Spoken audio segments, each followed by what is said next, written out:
Hey peeps, it's Molly here again, and this topic might catch some of you off guard, but people from time to time on YouTube accuse me of faking blind, so I thought it would be funny to share times when I've actually faked being sighted, or rather pretended to be sighted. So times that I have pretended to be sighted are typically when I've decided to leave my guide dog Gallop, or in the past my guide dog Gypsy, at home. Usually this could be because they might be sick, we might just be having an off day, a bad day together, we're in a fight or something. I'm running out like super quick and I'm just running a 20-minute errand. So in those moments, like if I'm going away for a week to Mexico, I'll bring my cane. Or even if I'm just going out for a day to the amusement park where it's not applicable to bring my dog, I'll bring a cane. But if I'm just running a 20-minute, hour-long quick errand with my mom or something, I'll just go sighted guide. I used to actually think that I was a super bad blind person for doing this, for like leaving my cane and dog at home and just going sighted guide. But in the past year, I've met a couple of other guide dog users who also do this, so it makes me feel a little bit better about the fact that I do it. But yeah, so sometimes when I'm going sighted guide with my mom, it just looks like we have a close relationship. Like people aren't looking at us and assuming, oh, she's helping her blind daughter. They just look at us and assume we're close, which we are. Like we're super close. She's one of my best friends. And I think people can see that we have a good relationship. So they don't question why I'm going sighted guide. Like they might think it's a little bit weird that an adult and her adult mother are both doing that, but people certainly never equate it to being because I'm blind. And so then say I'm in Sephora and I'm trying to get color matched for foundation, the makeup artist will be like, here's the mirror, what do you think? And it's like in that moment, I have to decide, am I going to try to explain to her that despite the fact that I don't have a cane or a guide dog, and not wearing dark sunglasses and don't look like your stereotypical blind person that the media portrays us to be, I am actually blind? Or am I just going to dance my way around it? And some days I am honest and some days I'm just not. Some days I will say, you're the professional, what do you think? And that's my way of kind of avoiding basically having to answer. So it's not like I'm lying, I'm just not really fully disclosing the extent to which I need her to give me input instead of giving my own input. Same thing will happen at, say, clothing stores. If I quickly try something on, the woman will be like, oh, here's the mirror, you can check yourself out, you see how it looks. And I'll just be like, okay, and I'll just kind of go stand in front of the mirror or turn to my mom and her and be like, what do you guys think?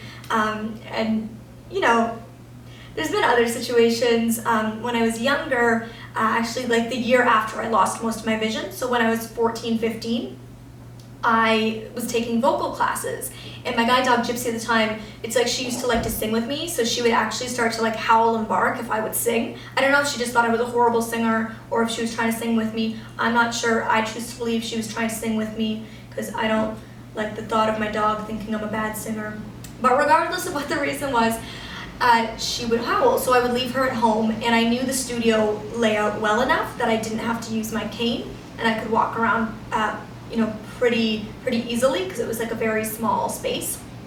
And so the other students in my class, my instructor knew I was blind, but the other students didn't, until one day when we were doing a performance, a vocal performance, and it was outside of our studio, so I had to bring my dog, and they were caught really off guard in that moment to learn that I'm blind. And it had just never come up. There was no reason. We're in vocal class. Like we weren't reading notes either, so it was all ear training, so I didn't need to vocalize that I was blind and kind of make myself different, especially because at that point I was still trying to accept my vision loss, so I didn't really want to put it out there.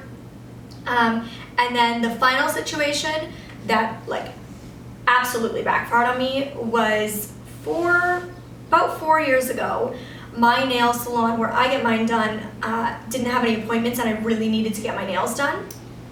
I know, first world problems. I was desperate to get my nails done. So I went to a salon close to my house that had an appointment, and I walked in with my mom and my guide dog, and they were asking me about colors. and I said, oh, I can't see very well. So like, they know I can't see very well, but I didn't explain to the extent in which I really cannot see. And little did I know at the time that I would end up really liking that salon, and I have gone back at least once a month for 4 more years and continue to go every month. And all of the girls there know that I can't see well, but none of them realize that like I can't see to the extent that my blindness is. And so every now and then one of them will be like, oh, I got a new tattoo, what do you think? And I'll either say, oh, I can't see it very well, or it's nice. Or they'll be like, oh, this is a photo of the guy I'm dating. And again, I'll just either say, I can't see it well, or nice. Like, I'll just keep it really vague. Or they'll finish my nails. They'll always help me select colors. Like, I'll tell them I want like a hot pink, and they'll kind of pick one for me that they think looks nice with my skin tone. So they know that I can't pick my own colors, but they'll be like, what do you think of your nails? And I'm like, oh, that's good. Or they'll be like, oh, you can't see them too well? I'm like, no, not really. So it's, sorry, my dog is barking, or sleeping, so he's like puppy dreaming in the background. I apologize if you can hear that sound. But yeah, so that's really backfired on me. And now it's like 4 years later, there's no comfortable way to be like, I'm actually more blind than I told you. So it's just like this awkward thing. So if any of them ever watch this video, surprise! I can't see. Yeah, oops. So those are definitely situations that I've been in, and moments where I would kind of avoid telling people that I'm blind instead of just being honest when they ask me a question.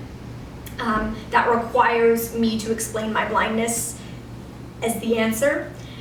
And there is a number of reasons why. One reason is that when I don't have my cane or my dog, I do feel like I'm going to really catch people off guard in some way, or that, I don't know, like I would never want me to be like, oh, I'm blind, and somebody to not believe me or think that I'm exaggerating or crazy for saying this, because my mom can back me up, like she's there to back me up, but other than that, I don't carry my medical records with me. I can't like prove it to them, and not that I feel like I would need to, but it's just an uncomfortable situation to be in when you catch somebody that off guard.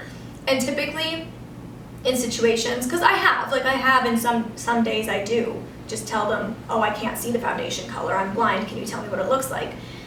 And in those moments I always get the same reaction, oh, I'm so sorry. And for me it's like, you don't have to be sorry.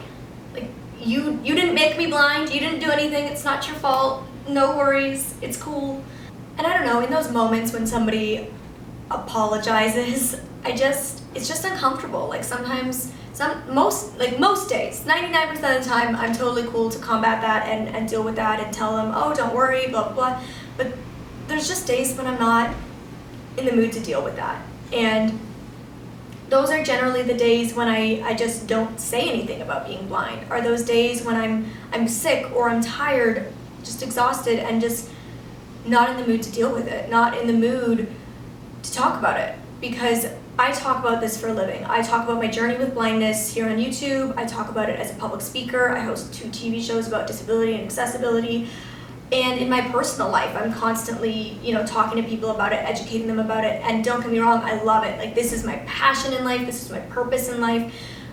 But sometimes, the odd day, I just have that day when I just don't want to talk about it. Like, I just don't want to be reminded of it all the time, or spend the next 20 minutes of my life talking to somebody about how I went blind, why it happened, when it happened, how and why I can still do daily tasks. Because inevitably it's never just I'm blind. It's always followed up with a bunch of questions. And I encourage that. I always tell people, if you have questions, please ask them. I would rather you ask and know the truth than assume and be wrong. So I'm totally, that is what I love. And that's the problem. If somebody does start to ask questions, I will never walk away. I will never tell them, I'm sorry, I'm not in the mood for this. I'm sorry, I can't do this right now, or can't do it today. Because I'm so passionate about educating that I can't do that. If somebody wants to know and I'm there to give those answers, I am going to give those answers. And so that's what it comes down to on those few moments when that person says, oh, here's the mirror, what do you think? How do you like the scarf or the top? I have to decide, do I want to talk for the next 20 minutes about my life story and answer all their questions they've ever had about blindness, or do I just want to say, I don't know, what do you think?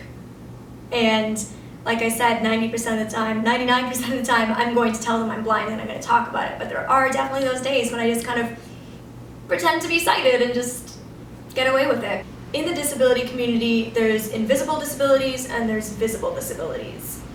So invisible disability being something where you would look at the person and never know that they are chronically ill or disabled, and a visible disability being that you look at a person and you can see that they are an amputee, you can see that they are in a wheelchair, you can see that they're wearing cochlear implants or hearing aids, or doing sign language, you can see them using a white cane, that kind of thing. So that would be a visible disability.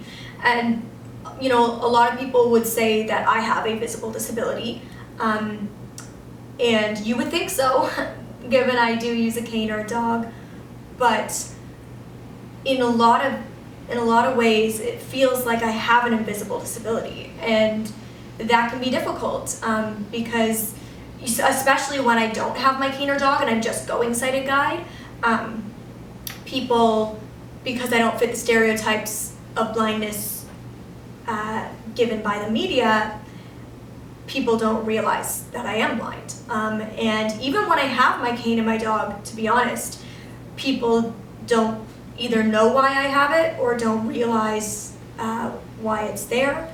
So for example, I've had people come up to me, I had a woman stop me at a mall and say, is your dog good at alerting for your diabetes? I have a diabetic son and we're thinking of getting him one. And I was like, oh, I don't have diabetes, I'm blind. And she was like, oh, I'm so sorry, I had no idea. And I've had people think it's a seizure response dog. I have had majority of people, like I hear this probably once a day, oh, are you training that dog? So people think I'm training it. People never ever assume it's me.